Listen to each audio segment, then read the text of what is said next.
Hey, what's up? This is Victor from the band Dune, and you're listening to the Dan Chan Show on Hard Rock Hell Radio. Hey, Victor, how's things in Edinburgh? Yeah, good, mate. Really good. Weather is not as good as in Barcelona, but we're doing okay. So I'm going to go straight to the band name, because I know when I first played you on the show, I might not have pronounced the band name correctly. So how frustrating is it when people pronounce the band's name wrong? I mean, you've got bands like Ultimus using V's, Cult of the Sun using V's, and obviously Dune using V's. I have to say, I don't mind it too much. I understand where the confusion came from. Some of them are sometimes quite creative on how they pick up album names, which is quite funny. But we've clarified things the other day on social media. It was quite fun. Like, honestly, we don't mind too much. I think when people start discovering what we sing about and the concept of the album, they understand that we are like it's an homage to Frank Herbert's book, and that's where we took the name from, Yeah. So you just released your second album, Etemen Aenka. Have I said that right? Yeah, that's correct. And so how's the response been for you? Because there's been some great reviews. Reviews have been great. Our fans have been excellent as well. We've seen, the social media allows you to see things, like back when we released Asher, and social medias were still pretty big, but you didn't have as much of a live reaction on everything. I get notification on my phone all the time, and so you kind of see, you kind of know, and you kind of are able to judge on how well you are doing things, and it's amazing. Like, the results are great. People buy, lots of vinyls. They buy loads of merch. So yeah, we're delighted about it. Obviously, the goal is not commercial success in any mean, but for us, it's more just a way, make sure we secure money for future album, and so we can keep doing what we're doing, but also so we can get pushed on like bigger shows and better tours. Because we've got tons of ideas on how we want to do things in the future. So the more successful we are, the more liberty we have to do all these things in the future. Yeah, so tell me about how you guys put your albums together, because I believe it's a concept album, am I right? Yes. So what's the story? So the story is essentially, it's always complicated to go through it, because, we take ages to explain things and to go through points in our music, but let's try to make this short. This is about the rise and the fall of a civilization that discovered the key to immortality, and they do that through a technology that they, discover. And essentially, this society starts with goodwill. They are really trying to, push humans to like the next steps, and keep pushing humanity as far as it can go, essentially. But what happens is this technology is, in fact, has a cost, and is not accessible for everyone. And through generation, something that started with the good intentions become something that is only reserved for like a small group of elites. And essentially, those elites start separating themselves from the rest of the society, and the society, essentially, the rest of the society starts seeing them as divine figures, right? And so this is essentially the concept of the album. What we wanted, the main thematics for us here was society and our relation to power, and also social conformism. Like this idea of for this society to happen, you also have to have buy-in from the lower classes. Lower social classes, and I don't know, we thought it was an interesting topic to use, Again, sci-fi in general is something we all enjoy very much, because there's always tons of interesting topics and thematics. So yeah, it was a good way for us to kind of talk about stuff we care about without being overly preachy, and also while remaining creative, Yeah. So would you ever consider writing a book to accompany the album? I know bands such as like Unleash the Archers and Ignea have done or are doing so with their concept albums.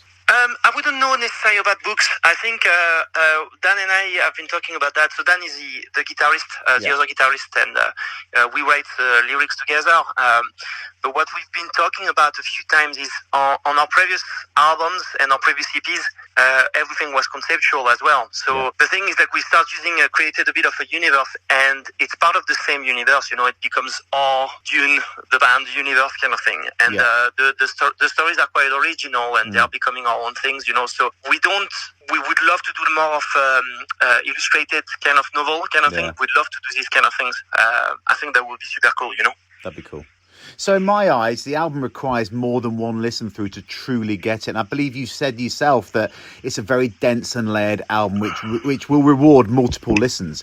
Is that always the intention, to have a long player that should be listened in its entirety? Well, we sometimes went into let's go for something that is a bit more straightforward, but it never ends up being straightforward. I don't know why. It's just the way we are. I like change of movement, in music, where you go into something and then suddenly there is something new that gets introduced. Things end up growing on arm and legs every time we start writing, but that's one element. So the structure is obviously one thing for the listeners to get their head around, but then you also have to go through the layers. The layers of music is, we already had layers before Etemen Aenka, but with Etemen Aenka, we've had it since. So we had to, essentially, when you're starting an extra layer again, there's so many more stuff happening. And also the synth does what the other instruments do, which is sometimes it's more of a bass, kind of heavy, to make things a bit heavier on using thirds. Sometimes it's something that is more atmospheric and ambient for vibes and stuff like that. And sometimes it's a lead.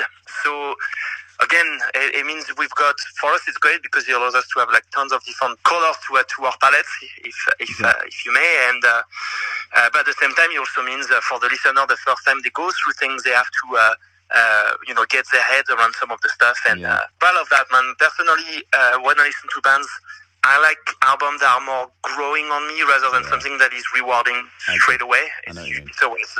And is it always a fun creative process to write, or does what you strive for bring about creative headaches? No, I wouldn't say creative headaches, because we're not we're flexible in the way we do things. And we're flexible as a band, and also there is the way we write music is sometimes some of us are not involved in in the process of writing the song, but the end result is always end up being what I'm trying to say is, while we don't always write the music all together, the whole band kind of buffer the music in the end, kind of like a committee kind of thing, but it's more a question of, do we like it as a group? Are we happy with how the song is and stuff like that? And even if people haven't been really involved into the writing of a song from the beginning, they might come towards later in the stage of the writing process and say, well, maybe you could try that, or maybe you could try that, and then this refinement really helps. I find really helps. So no creative headaches as such. Just a lot of work going through that. But again, we're really flexible on how things get done, as long as you kind of work with as a cohesive piece, if you know what I mean. Yeah. And you like to include some cool sounds on the album. And do you enjoy the experimentation of the writing process? Yeah, there's definitely a studio time moment, and our producer has been amazing for that. He did a couple of crazy things, where I think at some point he was just hoovering in the other room, and then someone pressed record. And then while he was doing that, we just went, all right, let's put some delay, reverb and whatnot. He ended up being a sound. That's cool. Stupid stuff like that. We tried so many different things. I remember I had a little water bottle, a metallic water bottle, and I tried to do some percussions on it, and it sounded completely ridiculous, so we didn't put it on the record, obviously. But, we try stuff like that sometimes. It keeps it interesting, though, doesn't it? Yeah, for sure. Yeah. And fun as well. Yeah, it's fun to try things, Absolutely. So you have some fun with the names of the tracks too, which is a radio presenter's nightmare at times. Are you making words up as you go? Yeah, completely. We even created Latin, bit of everything.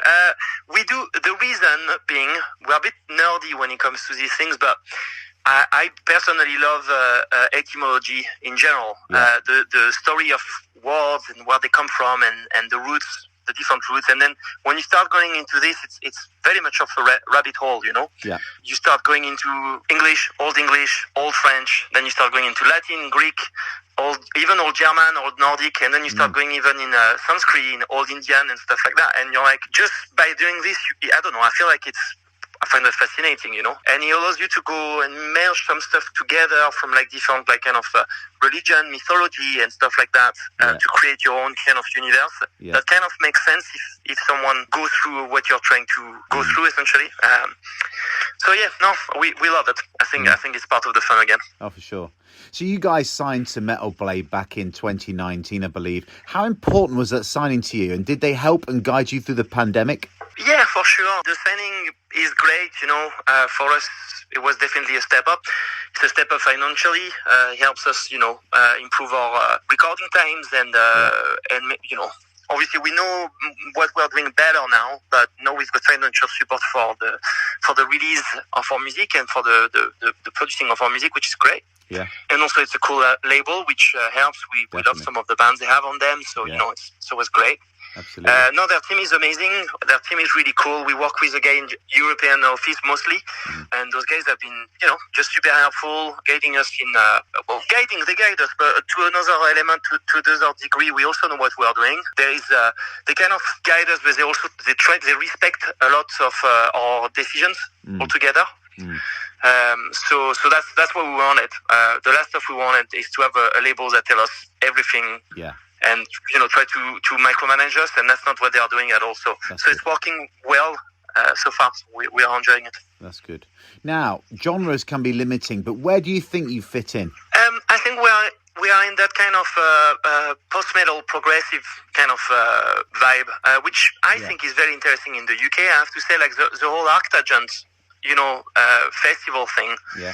Is a good kind of, I think we fit quite well with that kind of thing. Also, our sound is quite original, so there's definitely like an early 2000s, like Mastodon, Kaileza, High on Fire, Neurosis vibe, the things that you had in the US at that time, which is a scene that I particularly love, and quite a few members of the band also really enjoy. So that is there, but then we've added all these kind of like modern elements and like synths, all these kind of things that makes us quite different right now, I think. As your accent suggests, you're from the beautiful Loire region of France, but now you live in Edinburgh. Did you move for the band, or did the band form when you were already there? Tell me about some history of the band. Yeah, so I've moved to the UK about 10 years ago, and I was going essentially from one city to another. I was in London, Nottingham, and then ended up in Edinburgh, and every time I was in a city, I would start a band.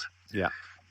And when I arrived in Edinburgh, I've met Dudley through a Gumtree ad, which, sometimes you can find bands on this. You find a lot of weirdos, but you can find band members too. We started talking about we're like, we want to start a band. He was talking about Gojira Mastodon. I was talking about Mastodon Baroness, these kind of things when we started. And Dudley and I have been together since then. We've been writing music together for a while now.